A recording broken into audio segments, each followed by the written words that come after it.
Hola a todos, aquí Javier Genero, consultor en dirección y gestión de empresas. Bienvenidos a mi canal.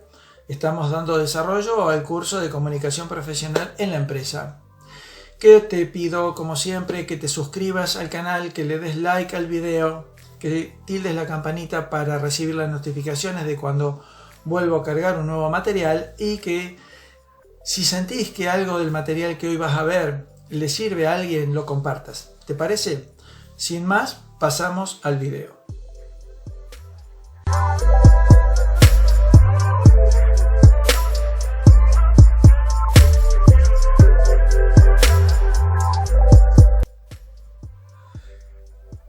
Comunicación profesional dentro de la empresa, lección número 2. Las selectividades y el código dentro de los mensajes.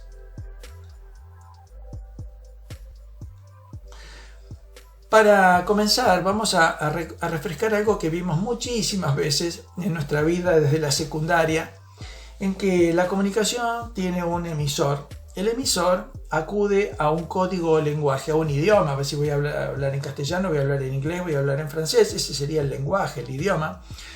Pero también dentro de lo que es código y se incluye palabra, tono y gesto, o sea, la comunicación verbal y la no verbal.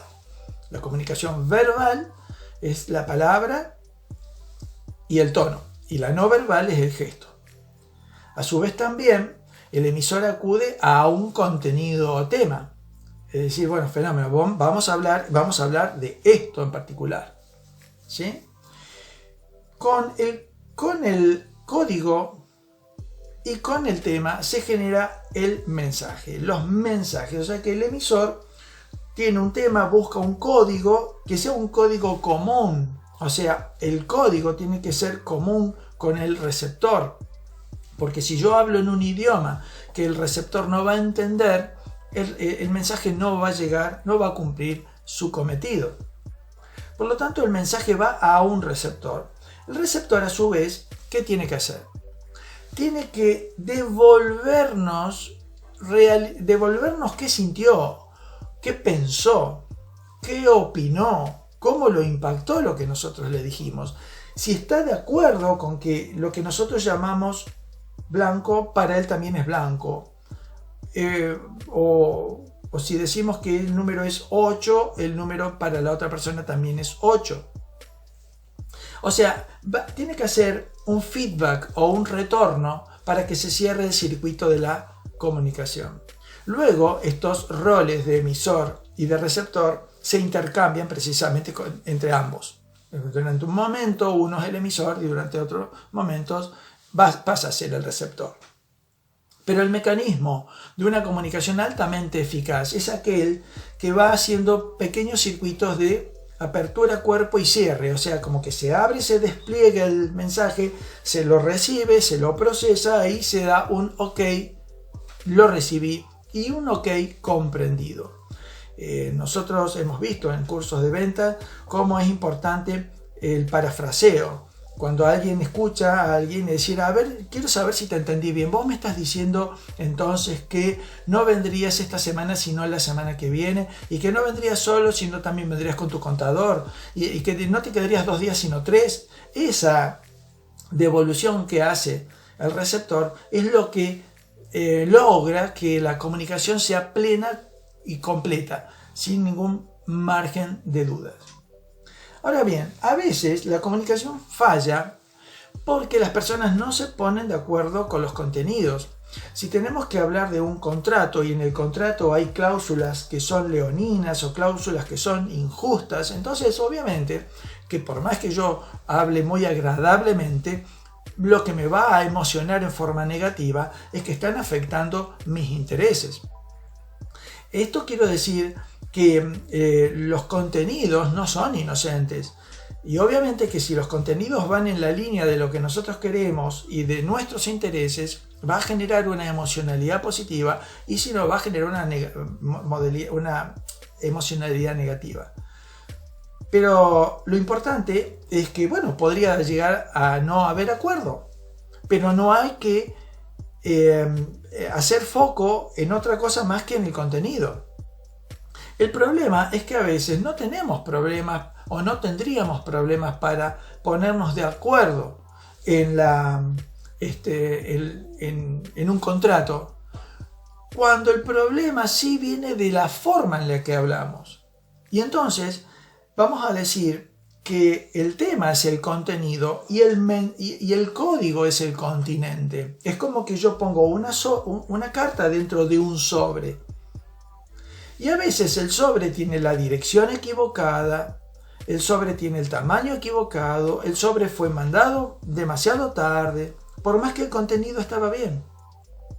También decimos que no hay forma, y no debe ser, de que un reloj de oro, que es una joya prácticamente, esté envasado en una bolsita de plástico o de papel. Por lo general, una joya suele tener un estuche a la altura de calidad de lo que contiene.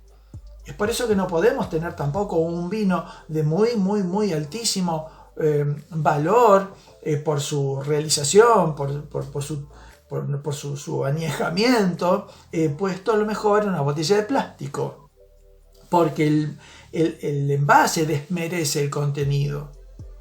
Entonces, por el contrario, cuando el envase es muy fino, se infiere que adentro lo que contiene es de alto valor. Es por eso que tenemos que entender que si nosotros conjugamos contenidos de alto valor con envases o comunicaciones o mensajes de alta calidad, entonces nuestra comunicación no solamente que es mucho más eficaz, mucho más efectiva porque logra los resultados, sino muchísimo más agradable. Continuemos. Ahora, ¿cuáles son los componentes del código? El código tiene 3 componentes, que es la palabra, que la palabra reporta en importancia un 10%.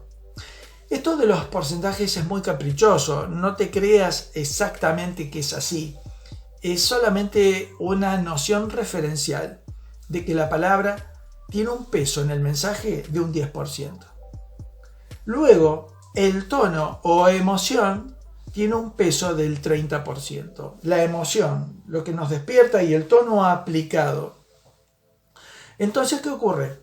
Cuando nosotros, por ejemplo, decimos palabras agradables, pero le aplicamos un tono desagradable, entonces el tono se roba el contenido de la palabra.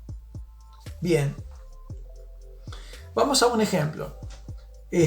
Dos amigos, un amigo le dice al otro: me quiero comprar ese pantalón que hace tanto que quiero, pero realmente no sé si pagarlo con la tarjeta y después reniego para pagar la tarjeta. Y el amigo puede que le diga: no seas tonto, cómpratelo, date con el gusto.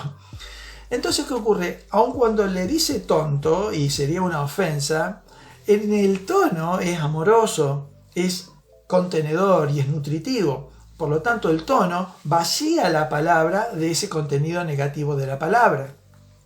Por el contrario, si dos personas trabajan juntas y le dicen una a la otra: ¿me das una mano para terminar este balance? Y la otra persona le dice: sí, querido, ¿cómo no? ¿No querés que también te haga unos mates? Entonces, sí, querido, ¿cómo no? ¿No querés que te haga unos mates? Que son todos contenidos, ¿no es cierto?, positivos, están vaciados de esa positividad porque el contenido cínico, irónico y sarcástico se ha robado eso. Es por eso que esta conjugación de palabras buenas o agradables con tonos desagradables o viceversa son también recursos que uno puede seleccionar a la hora de hablar, pero tiene que ser muy cuidadoso, muy delicado para poder usarlos con eficacia. Hacemos una pequeña pausita y retomamos con el siguiente componente del código.